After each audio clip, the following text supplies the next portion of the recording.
یکی از مشکلاتی که احتمالاً هممون باش مواجه هستیم نبودن لانچ پد توی macOS جدیده. نمیدونم چرا باید حذف میشد، چون واقعا کاربردی بود و میتونستیم اپامون رو دسته‌بندی کنیم. ولی الان که نیست، راهکار جایگزینش استفاده از یه تریک خیلی ساده است که تقریبا همون حس و حال لانچ پد رو بهمون برمیگردونه. بریم با هم دیگه انجامش بدیم. خب برای این کار وارد قسمت اپلیکیشن هامون میشیم و توی این قسمت فیوریت حتما باید اپلیکیشن هامون رو قرار بدیم. اگر که اپلیکیشن توی این قسمت فیوریت نیست، کافیه که پوشه ی اپلیکیشن رو بکشیم و بندازیم توی قسمت فیوریت تا اینجا قرار بگیره. کلیک راست میکنیم و اد تو داک رو میزنیم.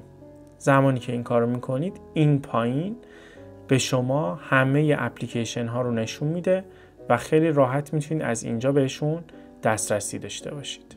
امیدوارم که براتون مفید بوده باشه. اینو بهتون بگم که خیلی از دیولپرها دارن سعی میکنن که یه اپ جداگونه و خیلی بهتر طراحی کنن واسه اینکه لانچ پد رو جایگزین کنه.